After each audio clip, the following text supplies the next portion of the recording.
El mar es un fluido dinámico que interactúa con la atmósfera y la superficie sólida de nuestro planeta. Su influencia va mucho más allá del medio marino, porque además de actuar sobre la costa, puede condicionar el clima de amplias zonas litorales. En las zonas de climas extremos, el elevado calor latente del agua ayuda a suavizar las temperaturas extremas del aire. Desde el punto de vista físico, el agua del mar es una disolución de sales minerales en agua pura. Estas sales provienen de la descomposición de las rocas de las montañas. Los materiales solubles son transportados hacia el mar por las aguas continentales. Entre todas las sales minerales que hay en el mar, la más abundante es el cloruro sódico. Pero además, también hay disueltos nitratos y fosfatos que, aunque se encuentran en proporciones más pequeñas, son muy importantes para numerosos organismos marinos.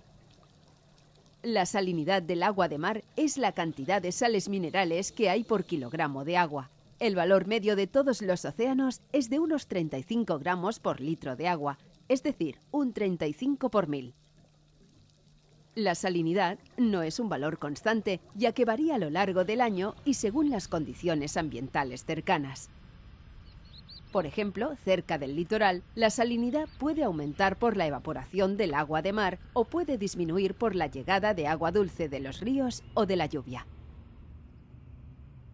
Debido a la evaporación intensa, en las lagunas litorales puede desaparecer el agua y formarse cristales de sal que van precipitando. Es esto lo que ocurre en las salinas. En el agua de los océanos también hay disueltos gases atmosféricos. En la superficie se produce un intercambio de gases entre la atmósfera y el mar. El proceso tiene una tendencia al equilibrio. Para realizar la fotosíntesis oxigénica, los fotótrofos marinos, entre ellos el fitoplancton, consumen dióxido de carbono disuelto en el agua de mar. Este consumo se compensa con el paso de CO2 de la atmósfera hacia el mar. En el caso del oxígeno es al revés. En el mar hay una producción neta de oxígeno, lo que hace que pueda pasar a la atmósfera. El intercambio de gases en la superficie del mar es un proceso muy importante, ya que ayuda a la disminución del dióxido de carbono que hay en la atmósfera, que es un gas con un importante efecto invernadero. El fitoplancton actúa como secuestrador del carbono atmosférico y forma parte de la llamada bomba biológica, que lleva carbono desde la atmósfera hasta el fondo del mar. El carbono fijado se incorpora a la red trófica o acaba en los sedimentos del fondo. Una de las propiedades del agua más fáciles de observar es la temperatura, que en el mar oscila entre los 32 grados centígrados de las zonas más cálidas y los menos 1,8 grados centígrados de las más frías. La temperatura disminuye progresivamente con la profundidad, pero a veces se forma una capa superficial bastante homogénea. A partir de los 1500 metros de profundidad, la temperatura es prácticamente igual en todas partes y se sitúa entre los 2 y los 4 grados centígrados. Los organismos marinos están habitualmente adaptados a unas temperaturas concretas. La distribución de un gran número de especies está muy influida por la temperatura, de tal manera que se considera que algunas especies son indicadoras de la temperatura del agua.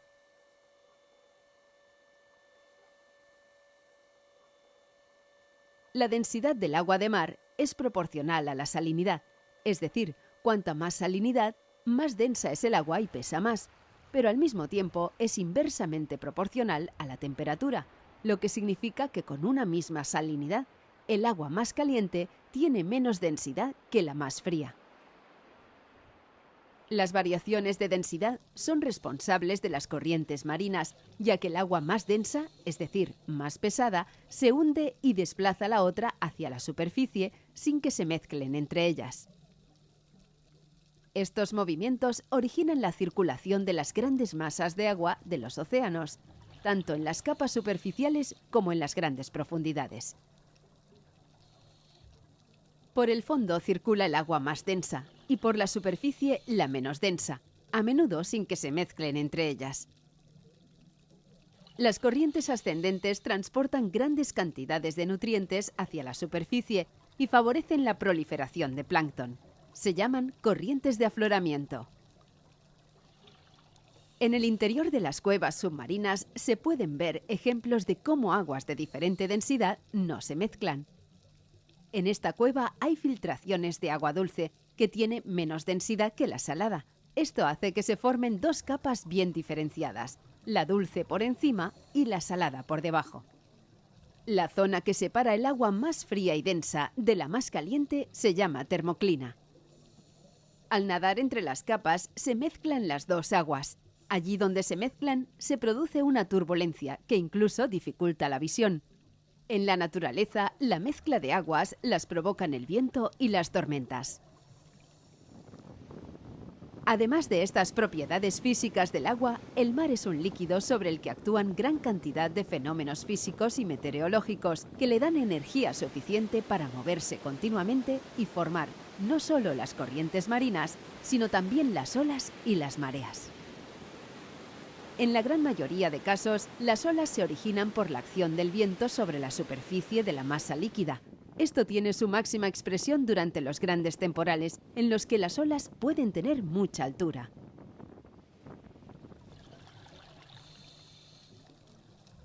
Ocasionalmente se pueden producir olas de gran poder destructivo, causadas por movimientos de la corteza de la Tierra durante los terremotos, como por ejemplo los tsunamis.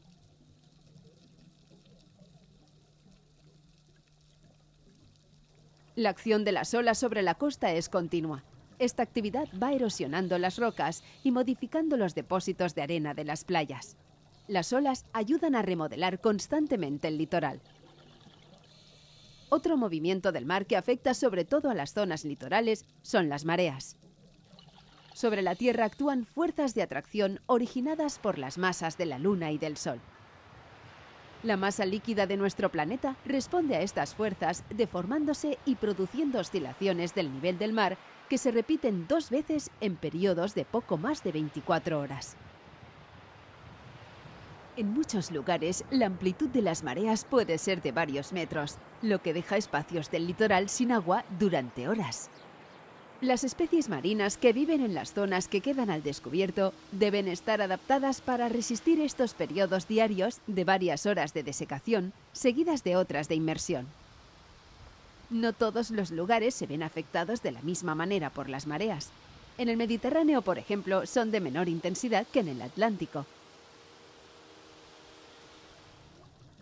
Al observar estos submarinistas llama la atención que las burbujas de aire no suben verticalmente hacia la superficie, sino que lo hacen en un ángulo de unos 45 grados. El motivo es que están dentro de una masa de agua que se mueve horizontalmente y que se lleva las burbujas. Se encuentran en una especie de río en el mar. Las corrientes marinas son grandes masas de agua que se trasladan por efecto de los vientos, de la diferencia de densidad y por otros factores. Hay corrientes frías que llevan agua fría procedente de las grandes profundidades hacia zonas más cálidas. También hay corrientes cálidas que llevan agua más caliente que la de su alrededor. Las principales corrientes marinas forman el llamado cinturón de circulación oceánica, un sistema de corrientes que circulan por los océanos. Este es uno de los sistemas de refrigeración del planeta. Las grandes masas de agua se calientan en los trópicos y se enfrían en los polos. De esta forma distribuyen el calor del planeta. Estas corrientes condicionan los ecosistemas marinos de los lugares por donde pasan, así como el clima de las zonas terrestres cercanas a su recorrido. Para valorar el impacto de las corrientes marinas, comparamos 3 puntos situados en una latitud geográfica similar. Por su situación, cabría esperar unas características parecidas, pero no es así.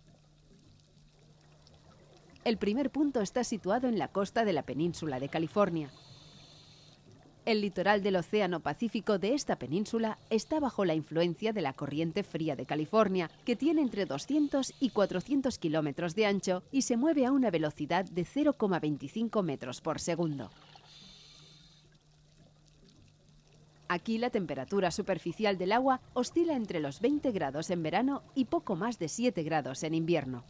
Estas temperaturas impiden la existencia de los arrecifes de coral que hay en el Caribe en la misma latitud.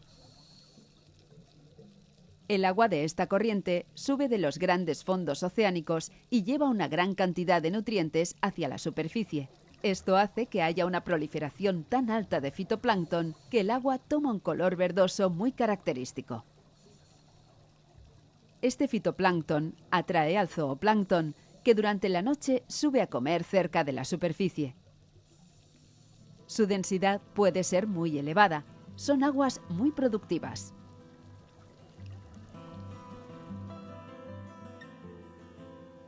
El otro punto se puede situar en cualquier lugar del Caribe. En este caso es en la isla de Cuba. Estas aguas están bajo la influencia de la corriente cálida del Golfo, que en algunos puntos tiene una amplitud de unos 1000 kilómetros y se mueve a una velocidad de 1,2 metros por segundo. La temperatura superficial del agua está entre los 22 y los 30 grados, lo que permite el desarrollo de gran cantidad de corales y de una fauna tropical, tanto de invertebrados como de peces, que vive asociada a los arrecifes. Como no es una corriente ascendente, no lleva cantidades altas de nutrientes y por lo tanto hay poco fitoplancton y pocas algas, lo que hace que pueda haber visibilidades superiores a los 30 metros.